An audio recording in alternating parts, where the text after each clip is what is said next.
Pemirsa, dan kita kembali bergabung dengan rekan Oki Arisandi yang akan melaporkan langsung situasi terkini dari sidang musisi Ahmad Dhani di Pengadilan Negeri Surabaya. Oki, bagaimana jalannya sidang hari ini, Oki?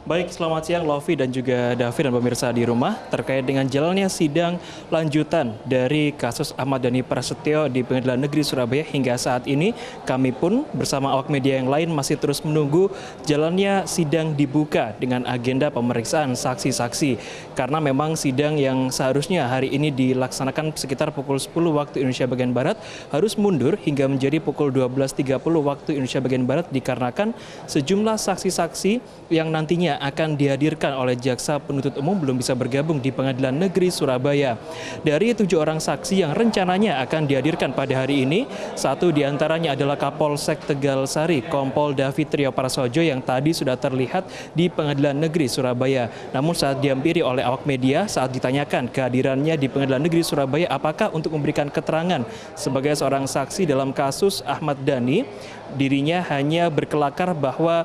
Kompol David Trio Prasojo, Kapolsek Tegalsari hanya mampir saja di Pengadilan Negeri Surabaya untuk meminta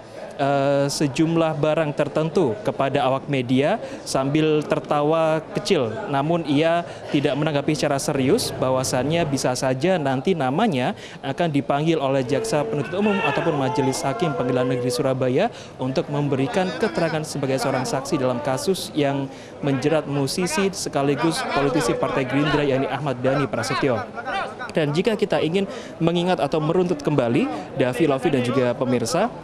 kasus yang menjerat Ahmad Dhani Prasetyo sendiri ini berawal ketika Ahmad Dhani datang di Surabaya pada tanggal 26 Agustus 2018 lalu sebagai salah seorang yang mendukung dari adanya gerakan hashtag 2019 ganti presiden. Namun dikarenakan adanya sejumlah orang dari penolak gerakan hashtag 2019 ganti presiden yang menghadang Ahmad Dhani di salah satu hotel di Surabaya hingga akhirnya dirinya tidak bisa bergabung bersama dengan masa-masa penggagas hashtag 2019 ganti presiden. Maka sebagai bentuk wujud kekesalannya, Ahmad Dhani membuat sebuah video vlog di mana dalam video vlog tersebut memuat kata-kata idiot yang akhirnya dari pihak koalisi Bela NKRI selaku pelapor dalam kasus ini mendakwa atau menduga Ahmad Dhani telah melanggar pasal 45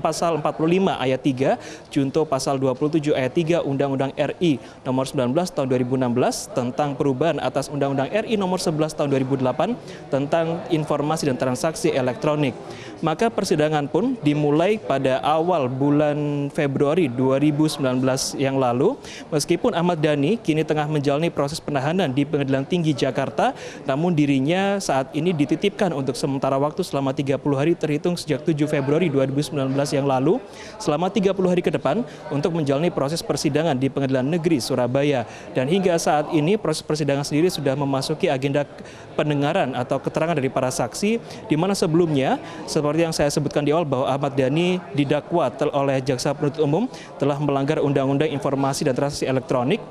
Dan sebelumnya pula dari pihak kuasa hukum Ahmad Dhani telah mengajukan nota keberatan atau eksepsi di mana sejumlah poin disampaikan oleh kuasa hukum Ahmad Dhani, khususnya oleh ketua tim kuasa hukum Ahmad Dhani yakni Altwin Rahadian, seperti halnya bahwa dari syarat formil dan juga syarat material yang mereka ungkap dari jaksa penuntut umum, di mana syarat formil yang seharusnya dipenuhi oleh jaksa penuntut umum seperti halnya pencantuman tanggal pembuatan surat dakwaan, yang mana menurut tim kuasa hukum Ahmad Dhani, jaksa penuntut umum tidak menyertakan tanggal pembuatan surat dakwaan, dan juga dari syarat material jaksa penuntut umum diduga oleh tim kuasa hukum Ahmad Dhani tidak menceritakan secara detail atau tidak menguraikan secara jelas tentang bagaimana Ahmad Dhani mentransmisikan video vlog yang ia unggah yang diduga telah melakukan pencemaran nama baik dan ujaran kebencian. Karena hal itu dalam surat dakwaannya, menurut tim kuasa hukum Ahmad Dhani, JPU hanya menyampaikan bahwa Ahmad Dhani telah melanggar Undang-Undang ITE dengan mengucapkan sebuah kata idiot melalui video vlognya, dan hal itu dilakukan pada gerakan hashtag 2019 ganti presiden. Dan pada putusan sela majelis hakim yang telah dilakukan pada hari Kamis pekan lalu, majelis hakim memutuskan bahwa seluruh poin-poin eksepsi atau nota keberatan yang sebelumnya telah disampaikan oleh tim kuasa hukum Ahmad Dhani tidak bisa diterima dikarenakan majelis hakim menilai bahwa jaksa penuntut umum telah memenuhi baik syarat formil maupun syarat material yang seharusnya ia lakukan. Davi dan Lofi, saya kembalikan ke Anda.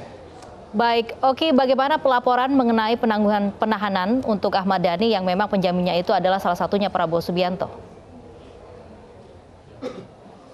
Baik, Lofi, tadi kami juga sempat menanyakan hal tersebut kepada Ketua Kuasa Hukum Ahmad Dhani, yakni Altwin Rahadian, terkait dengan sejumlah tokoh yang telah menyatakan dirinya siap untuk menjadi penjamin dalam penangguhan penahanan Ahmad Dhani di Pengadilan Tinggi Jakarta. Seperti halnya yang tadi disampaikan oleh Altwin Rahadian, ada beberapa tokoh seperti Fadlizon, Amin Rais, dan juga Prabowo Subianto yang telah dikabarkan sebelumnya, Titik Soeharto, dan juga beberapa politisi lain yang siap menjamin Ahmad Dhani dalam hal penangguhan penahanan. Altwin Rahadian selaku Ketua Tim Kuasa Hukum Ahmad Dhani menyampaikan bahwa dengan adanya sejumlah tokoh-tokoh yang diyakini tidak akan pergi kemana-mana dan telah siap menjamin Ahmad Dhani dalam hal penangguhan penahanan, pihaknya berharap Pengadilan Tinggi Jakarta bisa mengabulkan penangguhan penahanan tersebut, dikarenakan jika Pengadilan Tinggi Jakarta mengkhawatirkan bahwa dengan dikabulkannya penangguhan penahanan ini dikhawatirkan Ahmad Dhani bisa saja menghilangkan sejumlah barang-barang bukti atau kabur dari